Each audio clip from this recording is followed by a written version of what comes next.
My dear people, pull your chairs in closer. What we are breaking down today on this channel is not just news, it's betrayal at its peak. Welcome back to Power and Pulse, to our dedicated, unyielding core family, the ones who stand on the digital ramparts every single day. Thank you very much for your fierce solidarity. To the fresh faces stepping into this arena for the very first time, welcome to the home of raw, uncompromised native truth. We have heavy, explosive updates coming directly out of Bamako. And let me tell you, the mask has not just slipped, it has completely ripped off. We are talking about the recent highly coordinated military invasion launched against the state of Mali by Western-sponsored insurgent networks. These hostile groups didn't just cross borders for casual skirmish. Their explicit, cold-blooded objective was to completely topple the administration of President General Assimi Goïta, create total administrative chaos, and tear down the defensive architecture of the nation. But as the smoke clears, a far more sinister reality is emerging from the shadows. The Malian government has launched a massive, sweeping counterintelligence investigation that is sending shockwaves through the entire region. They aren't just looking at the foreign proxy fighters who pulled the triggers. They are auditing their own ranks. The state has begun arresting and interrogating active military personnel suspected of operating as an internal fifth column, the literal inside man who leaked high-level intelligence, mapped out security and strategic vulnerabilities, and gave the invaders the exact coordinates required to strike the heart of the Malian defense. Look closely at the figures dominating the intelligence reports right now. They wear the uniform. They took the sacred oath to defend the soil. But behind closed doors, they signed a pact with betrayal. At the absolute center of this treacherous web sits one man, Alassane Diallo. This wasn't just a rogue soldier. This was an insider who single-handedly acted as the tactical guide for the hostile strike team. Reports travel that Diallo personally steered the insurgent cell directly to the private residence of the Minister of Defense, General Sadio Camara, using a vehicle packed to the brim with high-grade explosives, ammunition, and heavy artillery. They detonated the compound, triggered the catastrophic firefight, and took down the defense minister alongside members of his immediate family. But the universe has a very swift way of balancing the ledger. The moment the security forces in the capital realized that Diallo was the mastermind who physically guided the hit squad to the minister's home, justice found him in the heat of the operation. The police and the loyalist units neutralized him on the spot. He was left permanently incapacitated right there in the streets of Bamako. However, this elimination wasn't the end of the story. It was merely the opening chapter of a massive intelligence harvest. When investigators cracked open Diallo's encrypted phone, what they discovered was an absolute horror show of domestic treason. He wasn't working in isolation. His chat logs revealed continuous, highly coordinated operational planning with a whole network of other active duty soldiers. They were systematically plotting the downfall of their own headquarters. As we speak, the state has gone after every single individual flag in those digital webs. They have hunted them down, stripped them of their ranks, and placed them in high security detention facilities. The Malian authorities have made it loud and clear. If these individuals are found guilty through this military tribunal, the state will make an absolute historic example out of them. Before we dive into how this internal betrayal ties directly into a massive global plot involving Western intelligence, global resources, and foreign footprints, let's do a quick pulse check. Do you believe General Goita should implement the absolute highest level of capital punishment for military officers found guilty of wartime treason? Or should they be handed through standard judicial processes? Drop your thoughts respectfully in the comments. Now, let's step back and ask the logical common sense question. For some time now, I have been asking myself a very specific question. How on earth could a massive coalition of rebel forces, we're talking about over 12,000 heavily armed fighters, gather systematically along the hypersensitive border zones within Mali and Algeria? How does an army of that magnitude, right, set up logistics, stockpile heavy weaponry, manage communication networks, and coordinate an entire invasion timeline without the highly sophisticated satellite heavy security networks of the region noticing a single thing? The corporate networks want you to believe these fighters just materialize out of thin air like characters in a video game. They want you to think 12,000 people just crept across the desert completely unnoticed. It is completely laughable. It is like an entire carnival setting up a roller coaster, a Ferris wheel, and a concert stage right in your front yard, and the security guard sitting at your gate claims he didn't see or hear a single thing until the music started blasting at midnight. The sheer absurdity of the narrative is a joke in itself. But now, the dark secret is finally spilling out into the open light.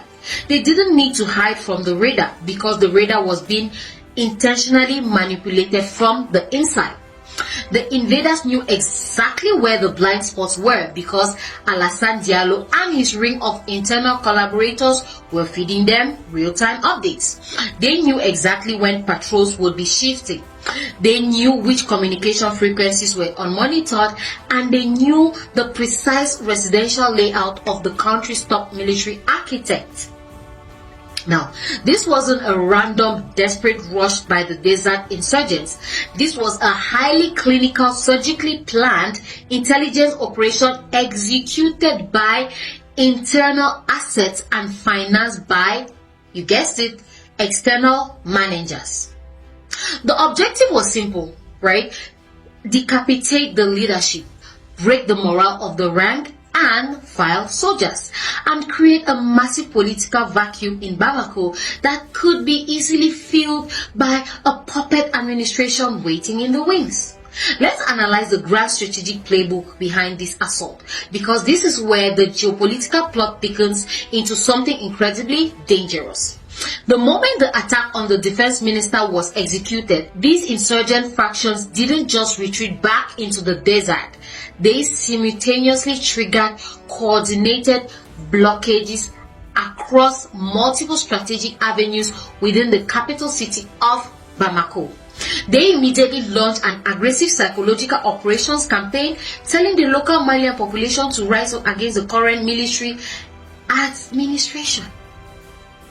Abandon the vision of self-determination and allow these insurgent networks to take absolute control of the country under the guise of introducing extremist Syrian-style administrative laws. Let's call a spade here. This is the exact same blueprint we saw play out in the Middle East. It is the exact same method utilized to dismantle Libya, and the identical strategy attempted in Syria. You weaponize radicalized proxy groups, fund them through external channels, use internal traitors to compromise state security, and then claim you are bringing liberation to the people.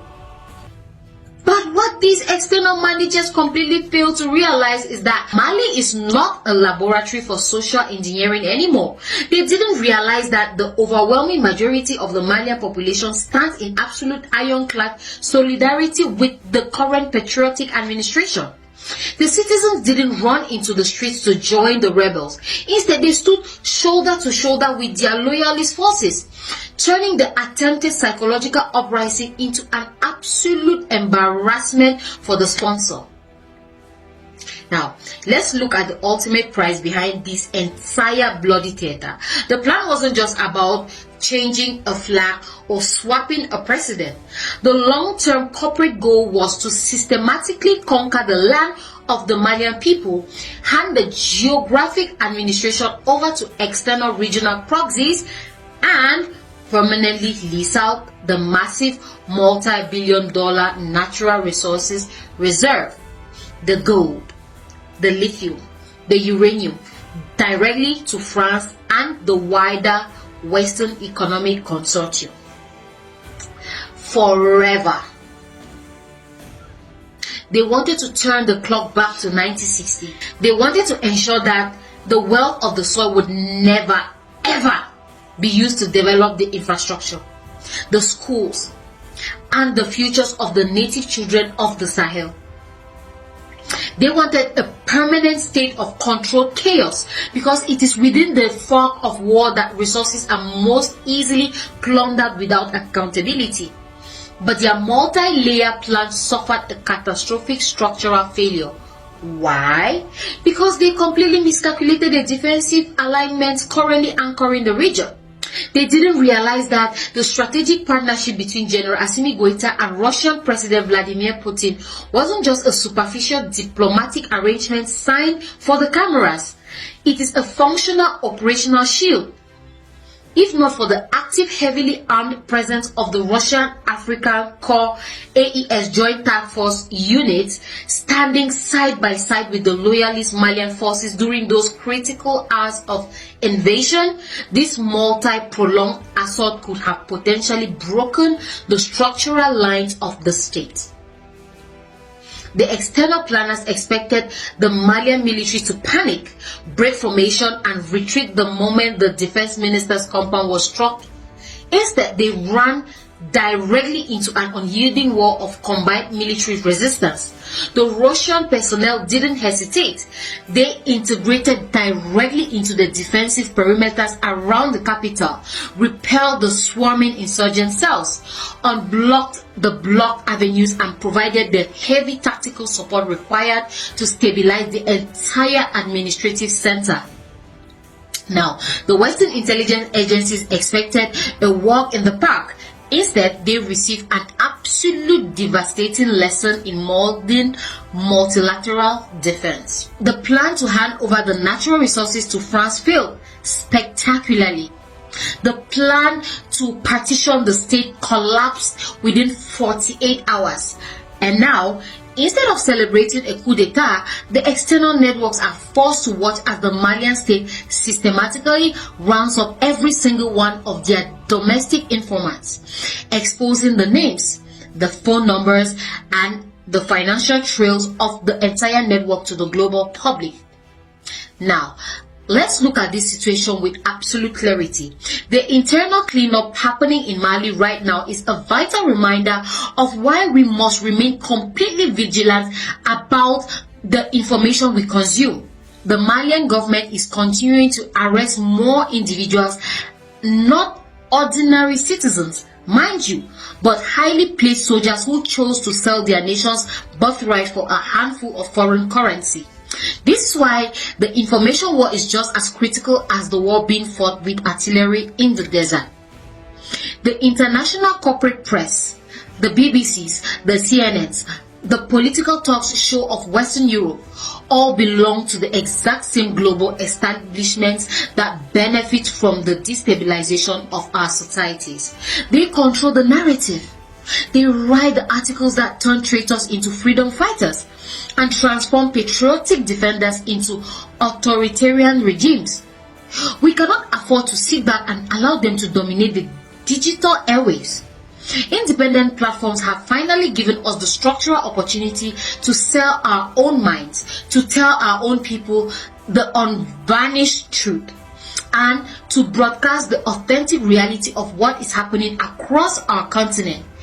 We are the only defense shield our leaders and our soldiers have against the massive machinery of psychological warfare. So, our job right now is not just to sit there as a passive spectator. You are an active participant in this modern day revolution. If you cannot physically stand on the front lines in Kati or Bamako, if you cannot pick up a camera and broadcast the daily shifts yourself, then your moral obligation is to amplify the voices that do. If you love Africa, if you want authentic continental freedom, and if you believe that the sacrifice of leaders like Sadio Kamara must never be forgotten, you need to engage with this broadcast right now. Smash that like button. Share this video across every single digital platform. Comment below to break through the algorithm. Let's push this report to the absolute peak of the global network so that every single member of our global family understands the true piece of self-determination. Don't forget to subscribe to Power and Pulse today. We don't take orders from corporate boardrooms. We document the raw rising power of a continent that has permanently found its spine. I am your host Marie, and until next time, stay blessed.